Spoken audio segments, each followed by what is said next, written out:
Good afternoon. My name is Michelle Bolds, and I'm going to be sharing with you some classroom management strategies from the videos that I watched on the teaching channel. The first strategy I would like to talk about is ways to improve transitions and time management. A brief overview on time management is managing time in your classroom is very important, so you are not losing time or you're not losing that instructional flow in the instructional time. The one thing that I found that the most interesting in this video is about giving specific time frame and specific feedback on how long they need to have to complete each task that is given towards them. I like the idea of having a timer, setting a timer and saying that you have X amount of time to finish this task. Another way that I had learned in this video is to give students some type of hand signals. So whenever they need to do something, they can put like a 1 up if they have a question, a 2 up if they need water, a 3 up if they need to go to the bathroom. That way, whenever you're circulating the classroom and you see a student with a 2, you can just either nod if it's an appropriate time, and they can go ahead and complete the task that they need, like the bathroom or getting water. If they put up a 1 and you know that that's the signal that they need help, you can automatically just go over to that person and address the help that they may need for that particular task. I also like that it talked about giving a schedule and planning out your day, and not only necessarily your day, but also the year, and let students know that this is what's going to happen at the beginning. This is where we're going to progress through as we go through this class.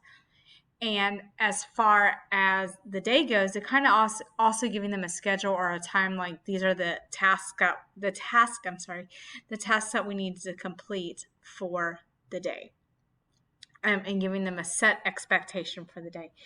I also like how it suggested giving the students, whenever there's teacher talk, or lack of a better term, a lecturing. I know that we don't do lots of lecturing in my grade level as in elementary school. There's a lot of talking back and forth, but between the time the teacher talks and activities, that there should be 2 to 3 activities to break up the day, so you're not always just talking, that there is time for them to talk, digest, and implement, or to execute a task that you were given to them. We shouldn't hold them much longer than a few minutes with a continually talking without having them a chance to process or digest the information that you have given them. How this can connect back to PBIS is having a specific time management and sets up the expectations, and PBIS is big on having clear expectations that can be executed throughout schools and throughout the schools, how they can implement it in each classroom. So whenever you set the stage by giving them clear expectations and a clear time frame for how things are going to be completed or how things are going to be done, that falls in line with the PBIS expectations. Now, obviously, it will be different depending on the grade level and across each classroom, and even the different management styles of each teacher. But it is consistent with the PBIS because it is setting the clear expectation.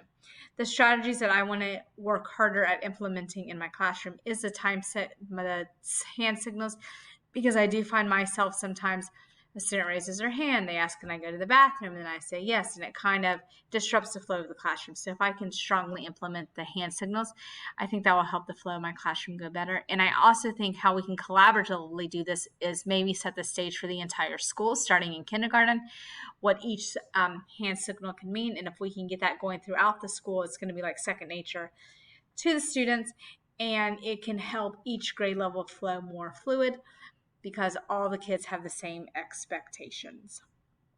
The next strategy, the next behavior thing that I would like to talk about is the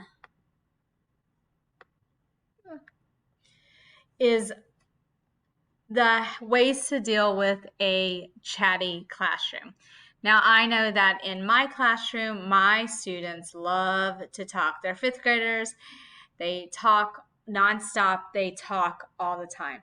But what I learned in this short video was that we need to set the expectation when they walk into our classroom. Our fifth graders have 1 minute to transition between classes, and the reason why there's such a short time is because we share a pod, so they can just move quickly through the classroom.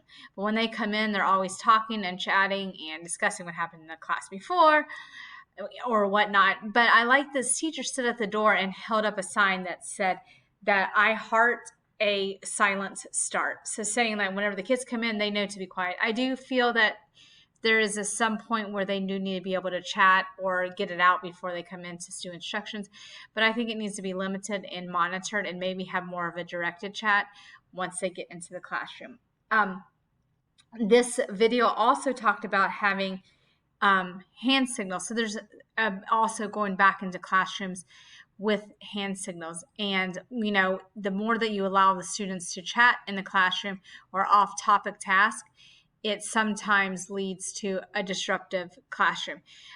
This one particular teacher said that she also has hand signals so that there's not a lot of talking within the class, and that she can know just by looking at a hand signal from a student saying that they need her to speak louder, or they need her, that they can go on, that they're understanding. The teacher might say, do you guys understand? And they can do this, or they can give a thumbs up if they need to go, and the teacher can go on without creating a lot of time for interaction or talking back and forth, because that sometimes can lead to talking with their peers. The one thing that I know that we do at my school and that I implement in my classroom is, and it was discussed in this video, is like we want to give them a chance to talk, but we want to kind of have it more directed. We use what's called accountable talk, where the teacher may give a assignment or may give a direction, and they can say, so-and-so, can you please repeat what I just said? So then the student can repeat. Or if you're having a classroom discussion, you could do it in the sense of, Bob, can you please repeat what Sherry just said? And then you could ask somebody else, Tony, do you agree or disagree with what Sherry said? Then Tony could say, I agree with Sherry because, or I disagree with Sherry because. And then, you also could call on a student, they say, I agree with them, or I disagree with them because, or I'd like to add to what so-and-so said. And they can kind of develop and learn how to channel their chattiness into a more directed and constructive talk. Again, this goes back to PBIS giving, basically having expectations with a purpose. And the purpose of having like the accountable talk is that they can stay directed. I also think that with the accountable talk, it also gives the teachers the ability to give them the constructive feedback, or give them direct and precise praise to what they are talking about. And the teacher can also implement those expectations where there's not a lot of side conversation, but there's plenty of times in the classroom to chat and to have a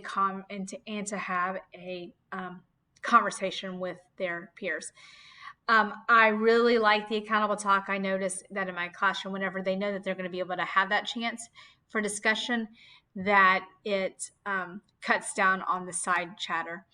I also, in the video, talks about partner work, letting them talk to each other, but having them talk with a purpose. I know that I'm big in my classroom. If they're going to talk, I need them to be talking and sharing with a purpose. So we need to kind of like set that stage for what they need to talk and kind of be able to direct the way that they are talking. And with the collaborative implementation, it is very simple for schools to be able to implement this strategy.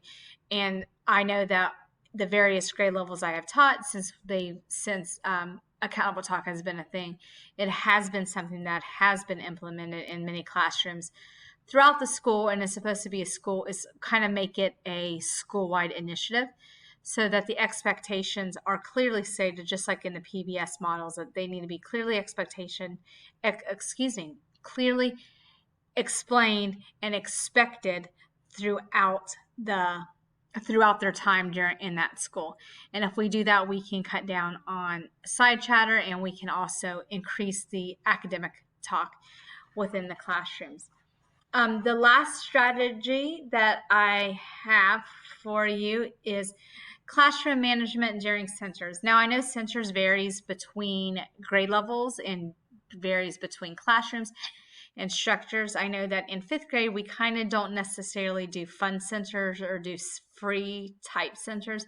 We do more of small groups and have small group time, where in a sense it is centers, but it kind of looks different depending on the grade level.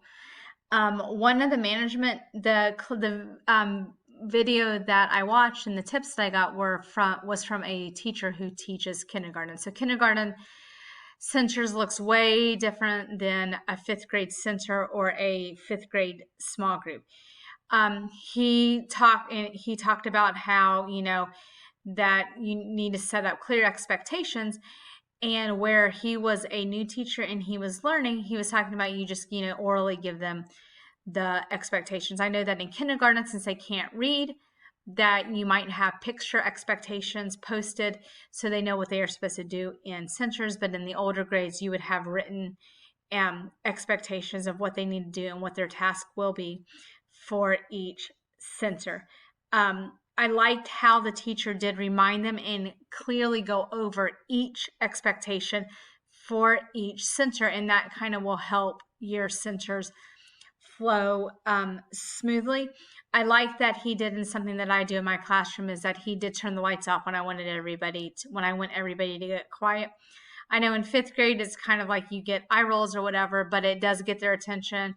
And they typically stop their chatting and kind of look for the teacher or look for me to see what I am needed. And then I can get everybody quiet so I can give out my next step of directions, or also give them constructive feedback, because you can censor sometimes, or small groups sometimes there's a lot of freedom because you're not right there on them. So that can be a good and a bad thing and hold them accountable for their work, but can also make room for a lot of lost instructional time. I did think that what they said about not, whenever you're introducing a new small group or you're introducing a new center, not always being tied to a group the first couple of days that you do it, so you can be able to rotate through the centers and make sure that the students are clearly meeting your expectation. And whenever, also I've noticed whenever you are having classroom management for centers, is to assign roles in the classroom. I know in, the primary grades, you might say that they're jobs, but in fifth grade, I assign roles for what they are responsible for. Like you might have a timekeeper saying, oh wait, we only have 3 more minutes, or you might have a writer. But if you give them those specific roles, then they can implement those tasks, but also have ownership of their learning and keep things going, so that you don't lose that instructional time. Again, this ties back to PBS by having clear expectations, and it can be implemented school-wide, because I know my school is working hard and right now with COVID, it is a little hard because we don't do a lot of center or a lot of small group work because we can't, because of COVID restrictions. But implementing, giving each person a job in the group, and making sure that in each class and each grade level that those jobs remain consistent. Obviously, the job duties would change from depending on if they were in kindergarten, third, fourth, or fifth grade. I also really liked in there whenever he was doing his centers, and it's definitely something I want to take back and implement in my classroom, is giving them a time of reflection, how they felt that they did, not only on their academics and how they felt they did on the work, but how they felt they did behavior-wise. Were they part of a team? Did they implement the task that they needed to do? Did they do a good job fulfilling their role as the group leader or the taskmaster or whatever? And it also gives them a sense of responsibility and a sense of belonging, because knowing that they are a team to accomplish the end task. I also think that being able to do that within the grade levels, and again school-wide, it can set the stage for awesome learning throughout their career, because throughout their elementary school career or whatever career, because it can allow them to know the expectations that are going to be set before them and expected during all the center times. I hope you learned some few things, and I hope you enjoyed the presentation. Have a good evening.